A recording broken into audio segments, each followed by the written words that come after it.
Welcome back to Rating the List, where we review, discuss, and reimagine popular movie lists objectively. We're your hosts. I'm Jerry. And I'm Brad, and we are back to discuss Star Wars again. And this time I'm going to talk about my experience in Star Wars. From a certain point of view. I actually can remember the first time I saw all these movies. Okay. So the first time I saw A New Hope was in 1979. It was at a little drive-in around the corner from the house. I know that I saw the movie there, but it was a double feature with Jaws. Oh. And what I very much remember was watching Jaws because I was a huge fan of sharks. And my mom freaked out because she thought she was raising a little psychopath because I was rooting for the shark. But I do vaguely remember seeing the movie. One of my most vivid childhood memories was in, this would probably have been in June of 1980. I'm pretty sure we were out of school at the time. We didn't see it like the first weekend. My dad took us to see it at, there used to be a Cinemark or whatever the hell the company was back then. Century? It was a Century Theater in Hayward near Chabot College, like right across the street. Okay. I can, to this day, I can smell the air. I was sitting on my dad's shoulders. We were in line for like 4 hours, and he was just being the best parent you can be, taking his kids to see this movie. Although, you know, he obviously really wanted to see it because. Oh yeah. But I just remember everything about it. And I remember like Lori already knew like what happened because the novelization came out before, so she was like trying to like keep it tight-lipped, but she knew like, you know, the big, you know, the greatest reveal in movie history. 1983, I remember seeing Return of the Jedi for the first time. I was visiting my grandparents. Again, it was in the summer. Like back then, I was too young to be able to like get to like see it first thing in the theater. Oh yeah, and that really it wasn't like a big thing, you know. Yeah. So the first time I saw that, I was with my cousin Steven. My grandfather dropped us off at the movie theater, and we sat down. And how old were you? 83, 8. Yeah. Isn't that crazy that our parents would just like leave us at the movie theater when we were 8 years old? We're Gen X, that's why we're so hard. We're Gen X and whatever. Yeah, so me and Steven went to the movie, and I really remember because the film started and the scene you were talking about with R2 and 3PO walking, the film broke. What? So we had to like wait there. So we're like in the theater for like 20 minutes while they like fixed the film. Ugh. And finally it got going again, and then, you know, I got to see it. And I think he and I saw it like 2 more times while I was there for like, you know, I used to spend like 2-3 weeks with my grandparents in the summer. And I think we saw it a couple more times. This movie is just like, I mean, I'm who I am because of these movies. Like, if I really look into it, my sense of right and wrong was developed because of these movies. My rebellious streak is about these movies. Like, you know, I remember, like, in 2016, like, I'll get political, I think it's pretty clear where I am on the political spectrum when that guy got voted into office.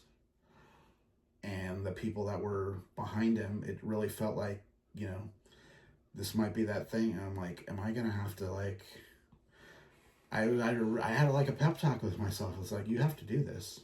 Mm-hmm. You have to be part of the rebellion if it happens. You have to fight for what's right. Always fight for what's right. Luke Skywalker fought for what's right. Yoda fought for what's right.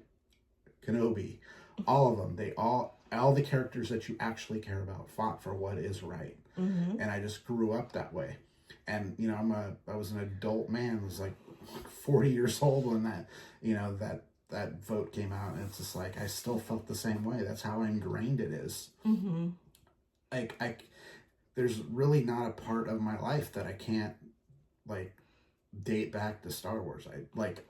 I know I was born before it came out. I don't have any memories that don't involve Star Wars in some fashion. Birthday parties, Christmases, all kinds of things. And then, there was what I call the dark times from like The dark times. 86 to 93, when you just, at the time, it was just like, okay, we've got the 3 movies and that's kind of it. Yeah. And then in, or was it, no, it was 91, I think, when Timothy Zahn released 3 books that came out. They're called the Thrawn, they're called the Thrawn Trilogy. They're kind of books that take place in an alternate sequel universe now that the new movies have come out. But that kind of reinvigorated Star Wars in a lot of people's minds. And then later that year, or the next year, they released the films onto video with like an intro from Leonard Maltin. And at the time I was working at a video store, and I watched them like literally every shift I had. So I was watching those movies 5 times a week. And I did this for like almost 3 years. I've seen these movies like over 2,000 times each. Yeah. I can tell you where it is by a music cue. Yeah, he does do that. I can tell you like every piece of dialogue in these movies. I know everything about these movies. They're just who I am. And then, a few years later, they announced that the prequels were coming out. And then before that, the special editions were coming out to kind of test some of the special effects work. And one of the coolest, moments of my adult life is I got to buy my dad's ticket to go see Star Wars for the first time. And every Star Wars movie after that, I bought his ticket. And when the next one comes out, I'm still going to buy him a ticket, even though he's not there. But it's always been a part of my life. I don't know a life without it. Yeah. Should we break? Yeah, and then, now it's kind of a really interesting time to be a Star Wars fan because there's so much Star Wars. Yeah. There's so much Star Wars now that I can't even consume it all. So there was a long time when I could consume all of it. So there were books and there were cartoons and there were, comic books. And they came out slow enough that I could see all of them. Yeah. And really since, the Disney era began in 2014, there's just been so much content. So it's kind of a blessing and a curse. It's great that there's all this Star Wars, but I can't keep up. Like it gets under my skin a little bit that there's Star Wars content out there that I haven't experienced. Because I'm a completist when it comes to Star Wars. I want to see it all. Yeah. And I want to know it all. I mean, if there was a PhD in Star Wars, I have it. Yeah. There's just so much now that it's really, really hard to keep up. And there's like a lot of really cool stuff that I really want to keep up on. Like there's this book series in the High Republic, which takes place like, 300 to 400 years before the stuff that we're talking about now in the timeline. And it's really, really cool. And you see the Jedi being who the Jedi should be. Not like what you see them as in the prequels, where they're kind of a more dogmatic and almost, rigid society. There's so much cool stuff, and now we've got Disney Plus, so we've got The Mandalorian and Andor and all these cool TV shows. And Star Wars animation is freaking amazing. And if you're not watching Star Wars animation and you like Star Wars, you just got to get over the fact that it's animated and watch it. It doesn't really matter. It's so great. Yeah. There's so much now. It's really hard to keep up. And, and we're still surprised. Yeah. And even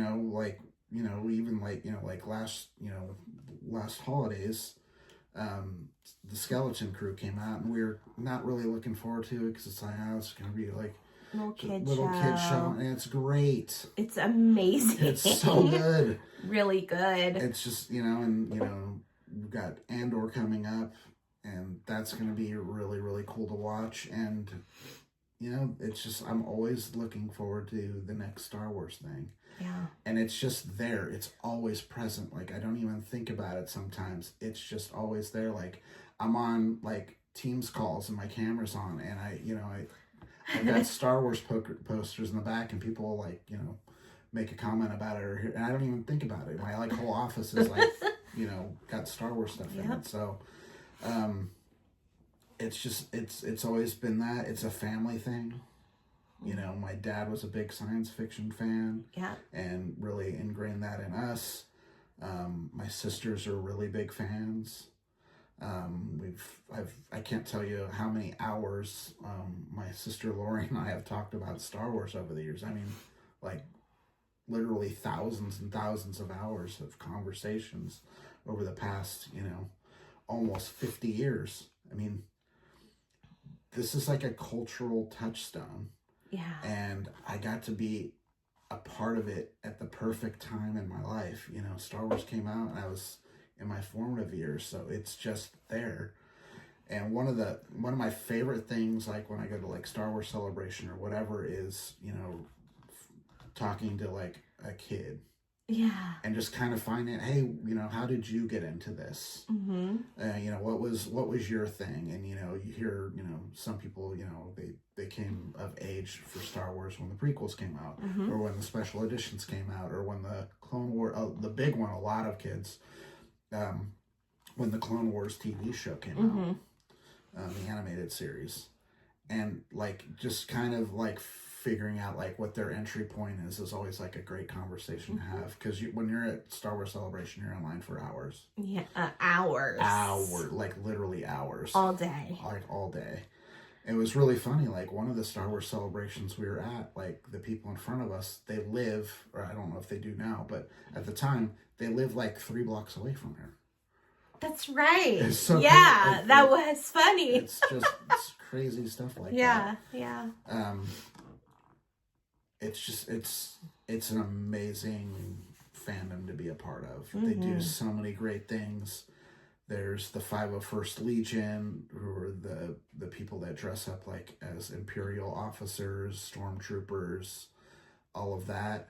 They do so much charity work, and it's amazing, like, the stuff they do. Like, they're so ingrained in the Star Wars fandom that Dave Filoni called up the chapter leader in Southern California and basically said, I need like 50 stormtroopers. All, like, in like that, was it season 1 of Mandalorian, like the last episode when there's all those stormtroopers? Those are fans. That's so cool. And not only are they fans, those are costumes that they built themselves. That's pretty amazing. So that is just cool. Yes. A lot of people have, you know, gotten their, you know, their fandom to, you know, get them jobs in Hollywood in Star Wars. A lot of people have met their spouses through Star Wars. It's just, I mean, it touches so much stuff, and it's not just here in the United States. It is all over the world. You will find Star Wars fans everywhere.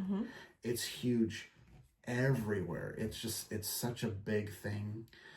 It's so big that it's small now.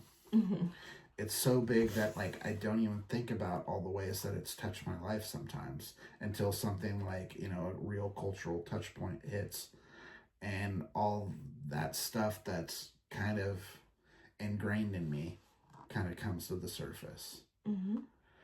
It's just, I mean, it's the fairy tale of our time.